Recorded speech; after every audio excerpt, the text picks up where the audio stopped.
our next speakers. They are probably some of the most amazing people I think I've ever met. They do work in Memphis, Tennessee, and their story is absolutely it's unheard of. And the stuff they've come over in life is absolutely amazing. I went down to Memphis. They invited me to go help them with their organization, and it was probably one of the most life-changing trips that I think I've ever taken in my life. You think you understand how things work, you assume you understand how things work, and then you go somewhere and you find out you have no clue how the world works, especially in some certain areas. So these people fight in that area every day. So they're with We Fight Monsters. We got Ben, Jessica, Joshua, and Robbie. Well, all right, thank you guys very much. What's up, everybody? We do a lot of cool things. Public speaking is not one of them, so I'm going to do my best to make some words here and have them be coherent. My name is Ben. I'm an alcoholic and an addict. And 5 years ago today, I was in a trap house in South Memphis with my wife, Jess. Tell me how we met. So we met in Narcotics Anonymous. Do not do that. That is a very bad idea. That was about 10 years ago. We had about a year clean when we first met. That did not last. We went back out. Burned it to the ground. Yeah, crack, heroin, burned everything to the ground. We lost literally everything we had. Cars, businesses, houses, our kids, my freedom. And somewhere on the tail end of that, probably the last 6 months, we started saying, I guess, our own little version of a foxhole prayer. God, get us out of hell, and we'll spend the rest of our lives coming back for everybody we left behind. And like I said, after about 6 months of praying that, God saw fit to deliver us from hell. We moved to Georgia, started rebuilding our businesses. I met this guy right here. We're going to wait on that train. Hang on, because this is important.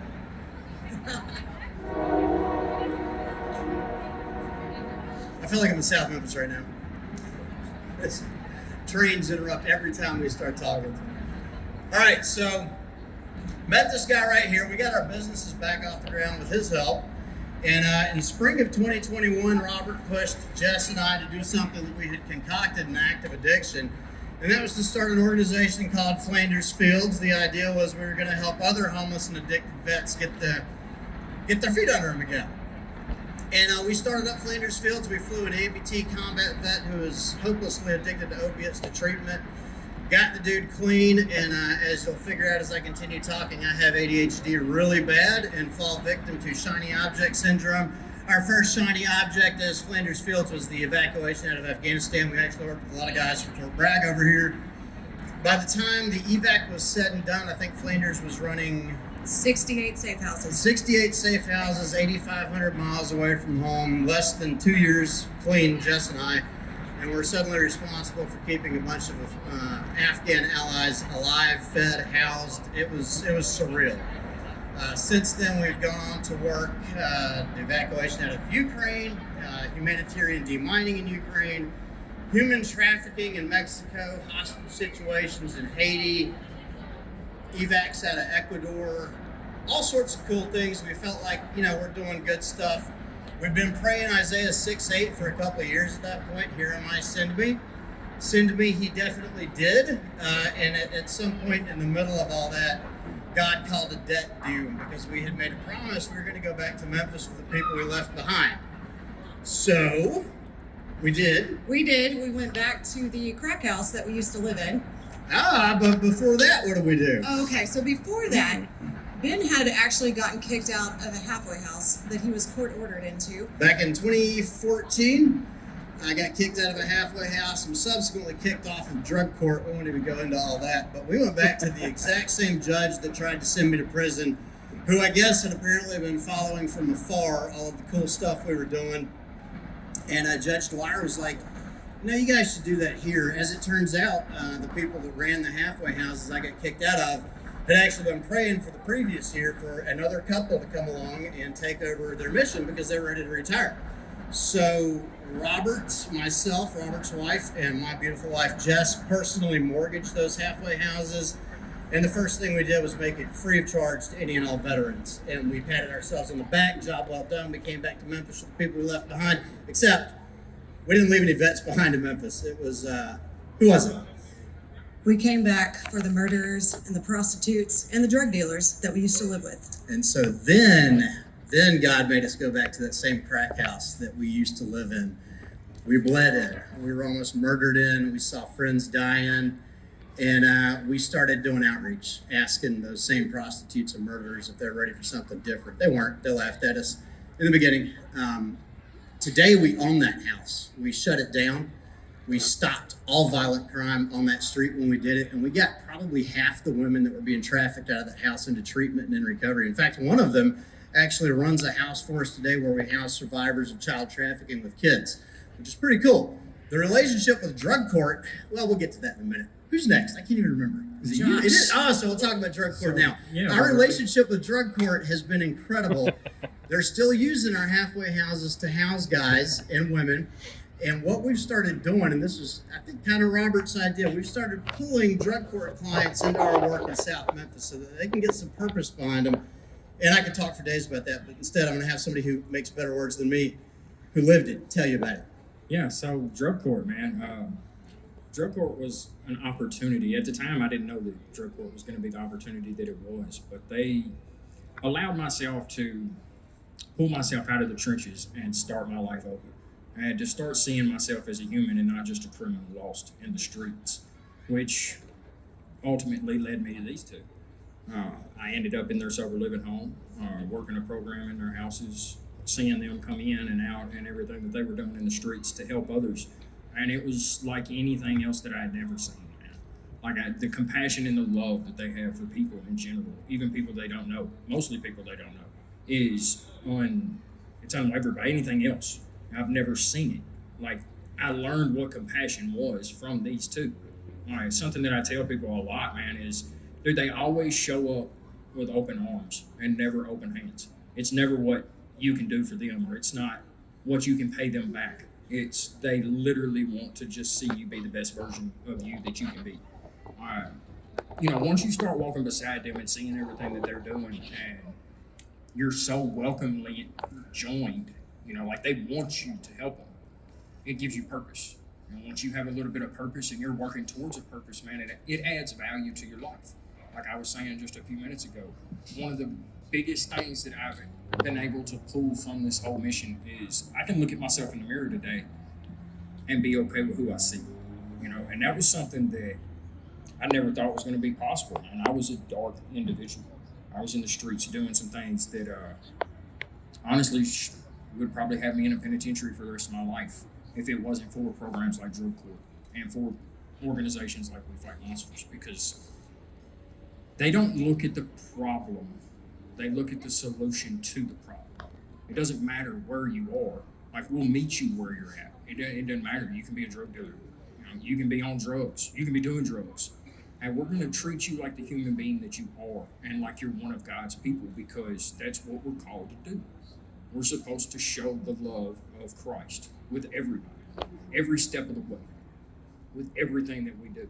And how do you do that if you're judging others? You can't judge one sin because you sin differently. I saw that, read that the other day. Man, it resonated with me, something strong. So that's what we do, man. We go into the darkest places where it's easier for somebody to turn their head because you see somebody struggling. Well, we have to admit it. It is easier to turn your head and ignore that because it's not your problem. But why? Why can't it be our problem? Why shouldn't it? Just because they're doing something that you don't do or that you haven't done? Well, that's not what we're here for. We're here for open arms. Hey, come here. I see it all over you. Like, I've been there. You know what I'm saying? And who better, honestly, like while we're talking about it, who better to reach that type of person or that type of mentality than the people that were just there? Like, I can walk up in a lot of different groups of people and talk to them where they're at because I've been there. I've been homeless. I've been addicted. I've been without parents. I've been on the wrong side of the tracks. I just don't have to be anymore, and I was able to decide that or come along that decision because of people like these two and him. because that's what they're trying to do. They're trying to make the availability for a better option in life available, you know, and do the waves that I'm seeing those two or these three put through the communities where we're at is unstoppable. Like you can't stop it, you know. We're going to get haters from everywhere because we're doing what's right. But in the process, we're watching people's families be restored. Women get back with their kids, hanging out, having family dinners together. You know, like we're a group of people that you would never see hanging out on the streets because we're from different backgrounds. You know, me and him are nothing alike. Nothing. Came from two completely different sides of the tracks. But through our struggle and through addiction, we can stand here today, sober, trying to help the next addict or the next person that's lost find their way and find just a way to a better life. It's a beautiful organization, man. Everything that we get to do. And that's why I say that. We get to do it. We don't have to. We get to. And it's by the grace of God every day. So I'm Robert, and I'm not an alcoholic, but I hang out with a lot of them. And I have a long-held belief that the most beautiful things in life are simple, and I'm reminded of that just every time I look at you, man. Thanks, buddy. But seriously, like whenever I'm in need of, inspiration or that little, kick to get me moving in the right direction, Ben and Jess provide just the most perfect example, because I know where they were 5 years ago, and that's the reason we started Flanders Fields, was because of the journey that I watched them take. Now, I also believe that bureaucracies kill people every single day, and we watch it all the time. And you think about the large organizations out there, they've got enough money to pay for a big TV commercial. They're not usually the people that are boots on the ground. They're not usually the people that are getting their hands dirty with the work. So from the very beginning, when Flanders Fields started, we decided that we're not going to be one of those organizations that, is a middleman that tries to tax in the exchange of goodwill. Nobody at Flanders Fields or We Fight Monsters takes a salary. We pour everything in because we're not putting this work out there to put food on our tables.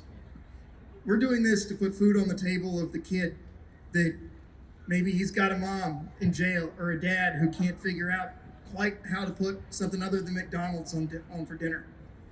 We're getting it out there so that they can keep that light bill on the really cold winter nights when you're living in a poorly insulated 1920s home, right? So I was there the last time that Ben had a drink. We were standing outside of the office where we met. We were standing outside of I don't remember what year it was, but it was a 2002. It was a 2002 GMC Yukon. Looked rougher than a night in jail. It's a $700 truck Jess and I used to live in. Probably wasn't worth that $700. But that guy that was outside of that truck that day, he's gone. And standing here now is just the best example of humility and contrition and inspiration that I can think of. I second that. So, for those of you that want to see the world be a better place, it doesn't take a lot, and you can learn from their example. They're people that know the simple truth in life, which is that evil does exist. They've seen it, they've walked it, and they've lived it. But it's only possible through the inaction of good and honorable people.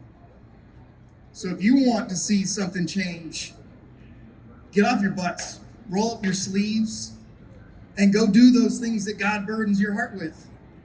Get out there, do it locally. Reach out to us, we'll tell you how. We don't care about our name being attached to it. We care about the work. So if God's burdened your hearts to see things be better for those that are the lowest among us, just get busy.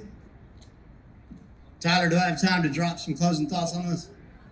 All right, so if y'all are wondering why Memphis, Tennessee, or fentanyl, or crime, or any of the stuff that we're talking about up here matters to you, because that is a long way away, and maybe addiction hasn't touched your life, I got a couple things, all right? And remember, I'm not a public speaker, so bear with me. I'm going to do my best to put these thoughts into a coherent sentence.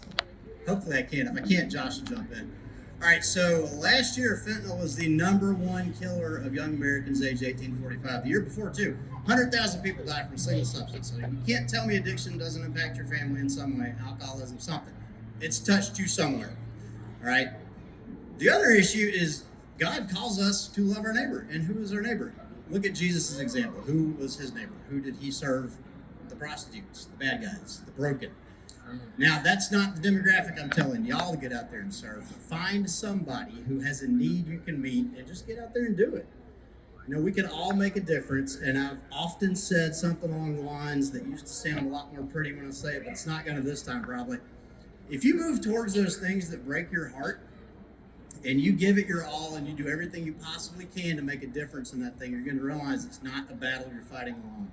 And you're going to find some really cool people like Robert, like Josh, like Steve, like Dave, like Tyler. They're going to come alongside you and help you carry that load, and before long, you're going to have your own little army, and maybe you won't go do crazy things in Ukraine or Mexico like we have, but you can make a difference in your own community.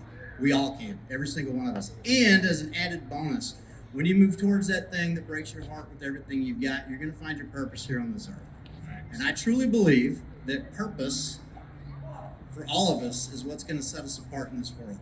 All right, and for myself, my purpose is service of my fellow man and woman. The end. God bless y'all. Thank you.